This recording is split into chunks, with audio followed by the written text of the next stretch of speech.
Hello, I am back. मैं हूँ Mac Idrisi. मैं कहानी सुनाता हूँ, सच्ची कहानी। मैं आज आप लोगों को एक नई कहानी सुनाने वाला हूँ। मैं अपने भैया और भाभी के साथ एक झोपड़ी में रहता हूँ। असल में हमारे मोहल्ले में 20-25 झोपड़ियाँ बनी हुई हैं। ऐसी वैसी झोपड़ी नहीं, बहुत ऐसी झोपड़ी जिसमें झोपड़ी का आकार बनाने के लिए दुपट्टे जो होते हैं लेडीज़ों को पहनने वाले, वो उन्हीं की चार दीवारी बनाते हैं। फिर उसके ऊपर से पन्नी वन्नी डालते हैं और फिर छत बनाते हैं उसकी। ये समझ लो कि जब हम लोग उस झोपड़ी के अंदर बैठे होते हैं तो सामने से कोई भी आदमी को देख सकता है आराम से, क्योंकि हवा भी उन्हीं की वजह से अंदर आ पाती है। हम लोग बहुत ज़्यादा गरीब हैं। हम क्या, यहाँ पे सभी रहने वाले सब गरीब हैं। सब झोपड़ी बना के रहते हैं। ना घास फूस की नहीं होती है यहाँ पे, सिर्फ दुपट्टे कपड़े लगा दिए जाते हैं और फिर झोपड़ी का आकार दे देते हैं कपड़ों से। इसीलिए यहाँ पे रहते हैं। आज मेरे भैया भाभी मेरी बीवी को लेने मेरी बीवी के घर गए थे। मैंने भैया भाभी से पूछा, भाभी भैया तुम लोग तो आ गए, मेरी बीवी नहीं आई। मेरे भैया गुस्सा होकर चले गए। मैंने भाभी से पूछा, भाभी भैया इतने गुस्सा होकर क्यों गए? तुम बताओ, तुम भी तो साथ में गई थी, मेरी बीवी नहीं आई। मेरी बीवी क्यों नहीं आई? क्या वो रास्ते में है? क्या वो अभी नहीं आएगी? फिर कब आएगी? भाभी सिर्फ सुने जा रही थी, बोल ही नहीं रही थी कुछ। मैंने भाभी से कहा, भाभी कुछ तो बोलो। भाभी ने कहा, तू मुझसे बात नहीं कर, चला जा यहाँ से। तूने हमारी बेइज्जती करवा रखी, तूने हमारी नाक कटवा दी है। हम वहाँ गए जरूर थे, पता है उन्होंने कितना उल्टा सीधा कह के हमें भगाया है, भेजा नहीं है। रुखसती नहीं करी है उन्होंने।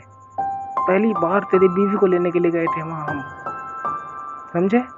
उन्होंने हमें ऐसे जलील करके भेजा है वहाँ से कि अब हम कभी नहीं जाएंगे वहाँ उसे लेने, ना वो जिंदगी में कभी वापस आएगी। वो तो उससे तलाक चाहते हैं। मैंने कहा, अरे नहीं भाभी जी, ऐसी कैसी बात कर रही हो? अभी तो शादी हुई है, ना लड़ाई ना झगड़ा, ऐसा कुछ। ऐसे कैसे तलाक मांग रहे हैं वो? ऐसे कैसे डिवोर्स मांग रहे हैं वो? भाभी ने कहा, देख मुझसे बात नहीं कर, मेरा बड़ा दिमाग खराब है, तू चला जा यहाँ से। मैंने कहा, नहीं मुझे बताओ, ऐसी क्या बात हो गई जिसकी वजह से तुम इतना गुस्सा हो रही, मुझसे बात तक नहीं कर रही हो?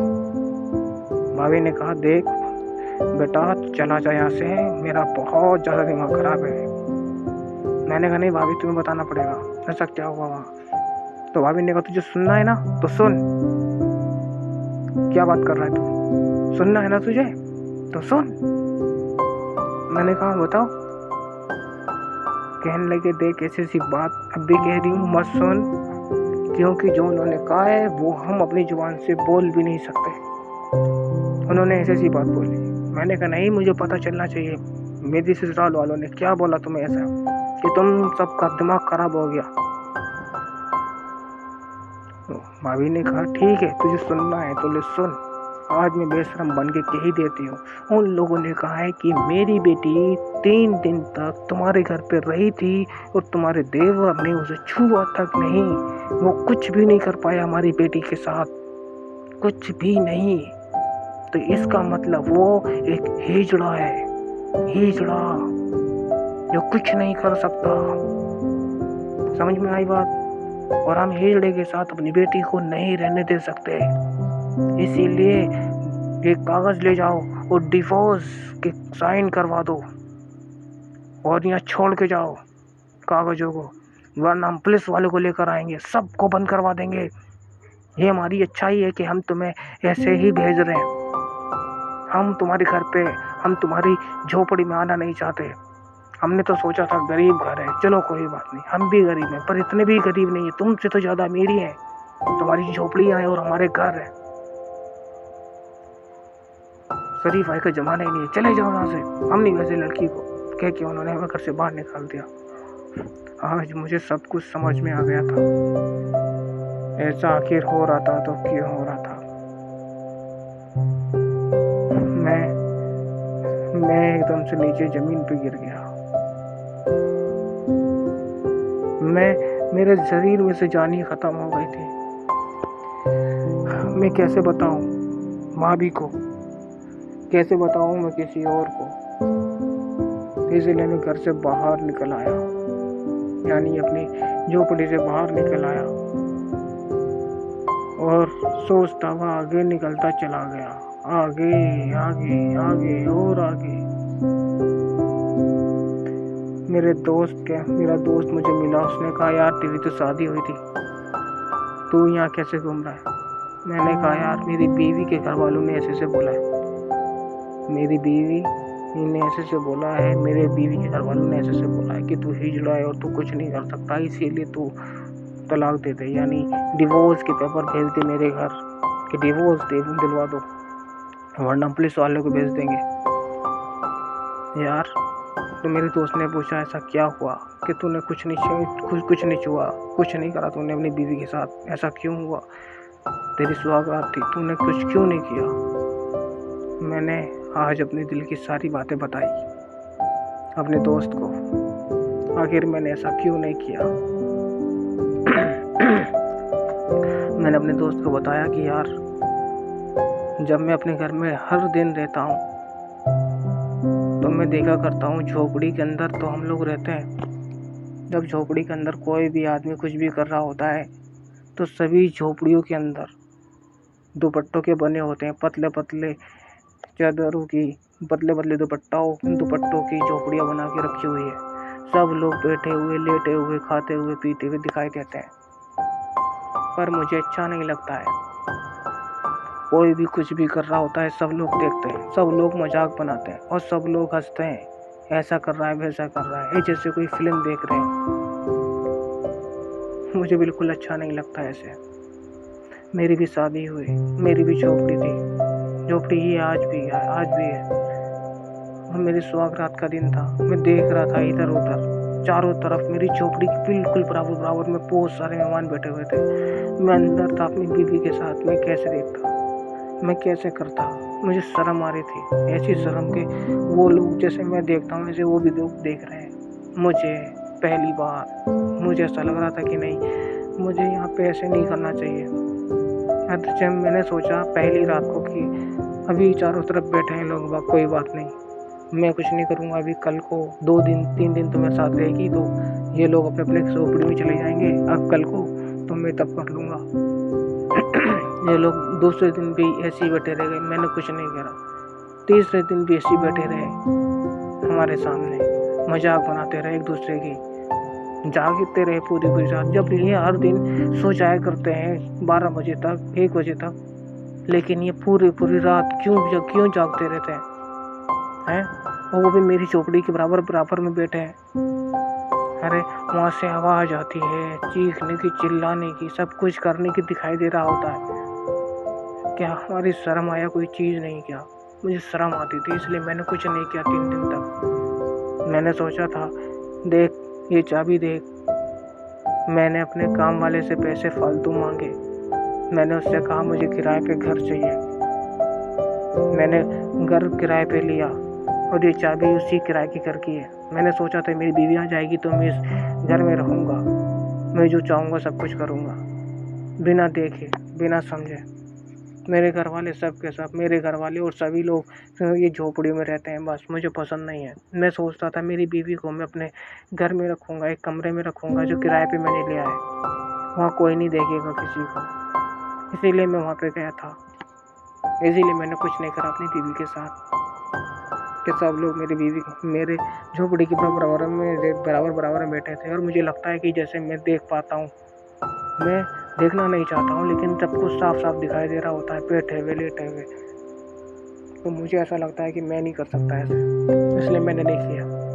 और आज मेरी बीवी के घर वाले मुझे बताते हैं कि तुम्हारे पास मेरी बीवी 3 दिन तक रही, लेकिन मैंने कुछ नहीं करा। वजह तो यही थी मेरी ना करने की। ऐसा नहीं है कि मैं हिजड़ा हूँ, ऐसा नहीं है कि मेरा मन नहीं करता, सब कुछ करता है, पर मैं जानबूझ के नहीं किया मैंने। बस इसी वजह थी।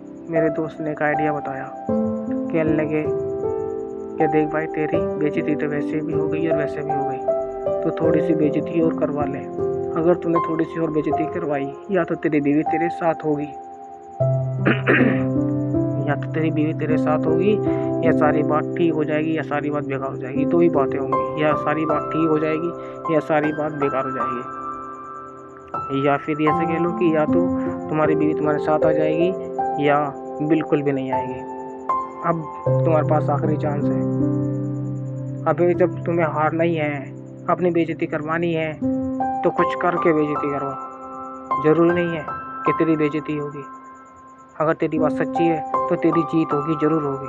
मेरे दोस्त ने आइडिया बताया और मैंने उस आइडिया को पकड़ा और मैं अपने घर गया और मैंने अपने भैया भाभी से कहा, भाभी मेरे साथ चलो उसके घर, आज मैं डिवोर्स के कागज पे साइन कर कर आता हूँ उनके घर जाके खुद। मैं भैया भाभी को लेके चला गया और मैं भी गया। उन्होंने पूरे मोहल्ले वालों को बुला लिया, कहने लगे सालों को मार के भगाओ इन सबको, डिवोर्स के पेपर पे साइन करवाओ और ख़त्म करवाओ बात सारी। इनने हमारी, ये साला हिजड़ा आदमी है, इसने हमारी बेटी के साथ कुछ नहीं करा। हर जगह बदनामी हो रही थी मेरी, भैया भाभी की अलग से हो रही थी। मैंने भी कह दिया ठीक है।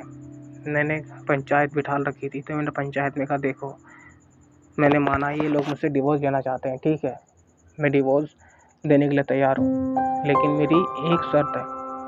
पंचायत ने मान ली कि हाँ बताओ क्या शर्त है। मैंने बताया कि देखो, मैं जो हूँ ऐसा करो, पहले लड़की की माँ को बुलाओ, तब मैं बताऊँगा कि ठीक है। लड़की की माँ को बुलाया गया। मैंने कहा देखो, मुझे लड़की की माँ से अलग में बात करनी है, और जब मैं अलग में बात करूँगा तो जब मैं डिवोर्स के पेपर पे साइन करूँगा, मैंने अपनी सास को यानी लड़की की माँ को साइड में लेके गया और मैंने कहा माँ देखो, तुम्हें डिवोर्स चाहिए, ठीक है, मैं देने के लिए तैयार हूँ, लेकिन तुम मेरी एक बात मान लो। मैं भी अगर मैं तुम्हें कुछ भी कहूँगा तो मेरी बात को नहीं मानोगी, लेकिन अगर तुमने मेरी बात को मान ली तो तुम फायदे में रहोगे। देखो अभी तक तो ये मेरी बीवी है ही, तुम डिवोर्स लेना चाहती हो, ठीक है दे दूंगा, लेकिन एक शर्त है मेरी, एक बार, बस एक बार, जो मैं चाहता हूँ वो करने दो। तो सास ने बोला बता बेटा क्या करना है। मैंने कहा कि देखो, मुझे तुम्हारे, मेरी बीवी के साथ एक कमरे में मुझे सोना है, जहाँ पे तुम भी देखोगी और मेरी बीवी होगी, तुम होंगी या मेरी बीवी होगी या मैं होऊंगा, और मैं उसके साथ हम बिस्तरी करूँगा, यानी जो एक मियाँ बीवी करते हैं मैं वो करूँगा, और तुम्हें देखना होगा। और तुम्हें तो एक्सपीरियंस है, तुम्हें पता है कि मैं हूँ आदमी ठीक कैसा हो सकता है, हिजड़ा कैसा हो सकता है। तो इसीलिए तुम एक काम करो, तुम साथ में रहना और मैं करूँगा, और अगर जब मैं करके हटूँगा तो तुम्हें खुद ही लग जाएगा कि मैं हिजड़ा हूँ कि नहीं हूँ, ठीक है। अगर मैं हुआ तो मैं डिवोर्स करके जाऊँगा, और नहीं हुआ और तुमने कह दिया तो नहीं हिजड़ा, तो फिर समझ लो कि मैं नहीं करूँगा, तुम लड़की को मेरे साथ भेज दोगी। मेरी सास ने थोड़ी देर सोचा और उन्होंने हाँ कर दी। इसीलिए मैं, मेरी सास, मेरी बीवी अंदर कमरे में गए और हमने वो सब कुछ किया। हमारा काम चला आधा एक घंटे तक चला काम, ठीक ठाक राजी खुद से चला। हम लोग उठे, मेरी सास ने कह दिया बेटा तुझमें कोई कमी नहीं है, समझे। तो इसीलिए तू ये बता 3 दिन तक तेरे साथ रुकी थी, इस तूने करा क्यों नहीं। उसकी अपनी बेटी, तो उसने बताया कि वजह यह है मेरी कि सब कुछ दिखाई देता था, चारों तरफ मेरी झोपड़ी के बराबर बराबर में बैठे थे, झोपड़ी हमारी ऐसी, लोग बाग देखा करते हैं, सब कुछ दिखाई देते हैं, सब लोग मजाक बनाते हैं एक दूसरे की। तो इसीलिए मेरा मन नहीं करा था करने के लिए, इज्जत बेइज्जती के बारे में मुझे लग रही थी। इसीलिए मैंने एक घर किराए पे लिया है, इसके लिए सिर्फ कि मैं इसके साथ रहूँगा, उस किराए के घर में रहूँगा, इसीलिए मैंने लिया है। देखो चाबी भी है।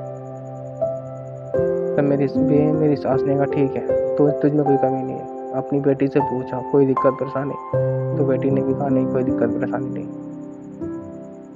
तो बस हम लोग बाहर आए, पंचायत में बैठ गए आगे।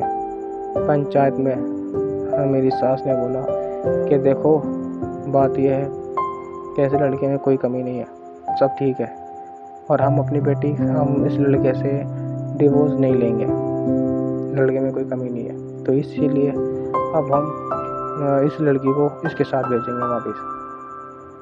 और उन लोगों ने अपनी लड़की को मेरे साथ भेज दी और आज भी हम लोग एक साथ रहते हैं और हमारे 2 बच्चे हैं, एक लड़का एक लड़की, और सब लोग ठीक ठाक रहते हैं, खुशी से रहते हैं। यह है आज की कहानी। ओके, मिलते हैं और किसी कहानी में। Okay, bye, have a nice day.